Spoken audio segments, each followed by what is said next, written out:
Oi pessoal, tudo bem com vocês? Espero que sim. Agora vamos iniciar uma aula sobre dinâmica climática global e nessa primeira etapa iremos focar nos fatores climáticos. Conto com a atenção de vocês, ok? Vamos lá.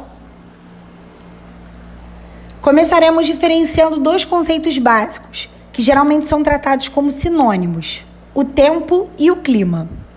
O tempo é o estado momentâneo da atmosfera num determinado lugar específico da superfície terrestre.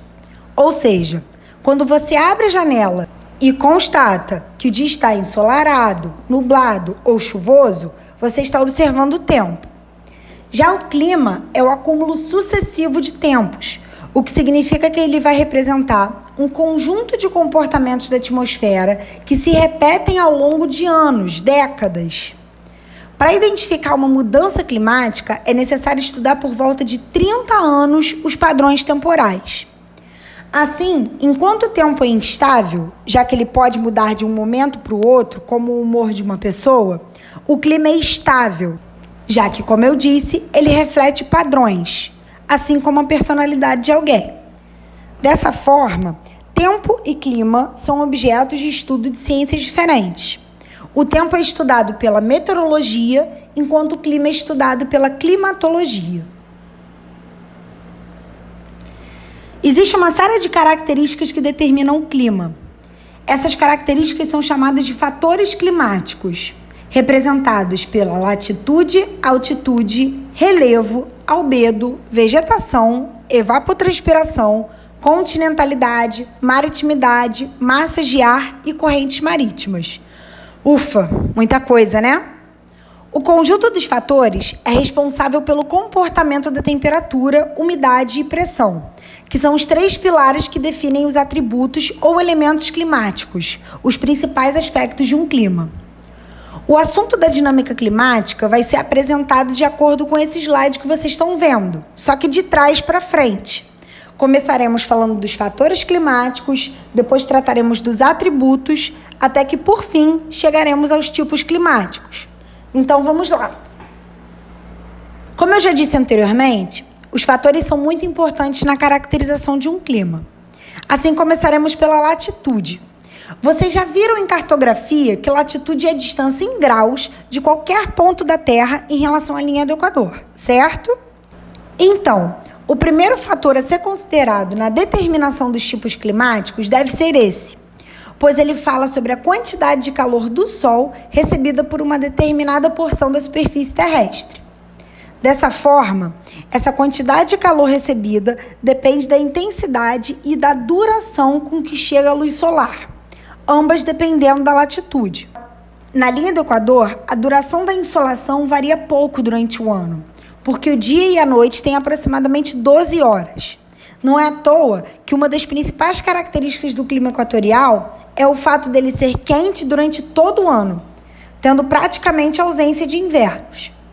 Portanto, quanto mais próximo da linha do Equador, menores são as latitudes, maiores e mais constantes as incidências solares e, consequentemente, maiores as temperaturas. Por outro lado, quanto mais afastado da linha do Equador, maiores as latitudes e menores as temperaturas, ou seja, mais frias. Por esse motivo, gente, a latitude é importante na delimitação das zonas climáticas ou zonas térmicas da Terra. Em cima da linha do Equador fica a zona equatorial, que é a mais quente. Entre a linha do Equador e os trópicos ficam as zonas tropicais. Entre os trópicos e os círculos polares ficam as zonas temperadas e nos extremos do planeta, acima do Círculo Polar Ártico e abaixo do Círculo Polar Antártico, ficam as zonas polares, que são as mais frias.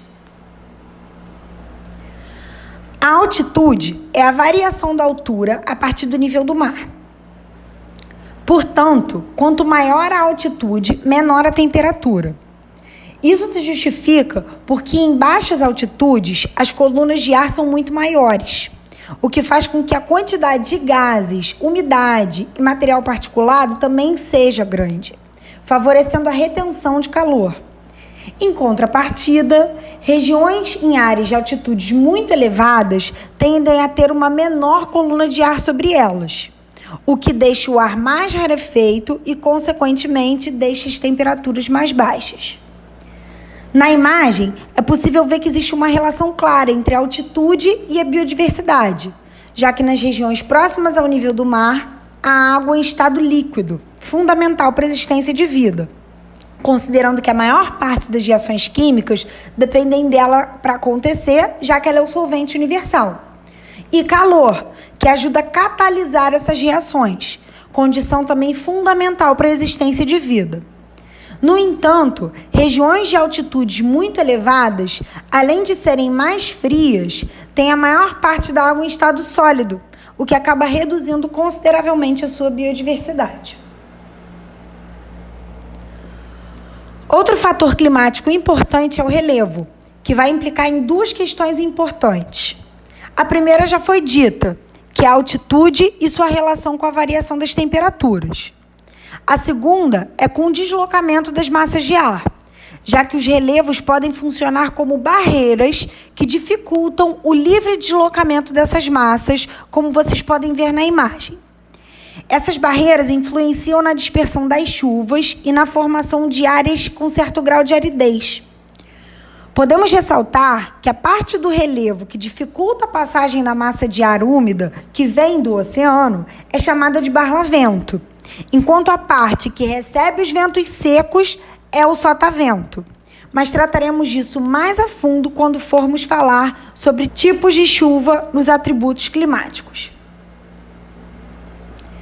Então é isso, galera. Chegamos ao fim da primeira parte da nossa aula, na qual nós tratamos as diferenças entre tempo e clima e alguns fatores climáticos, como latitude, altitude e relevo.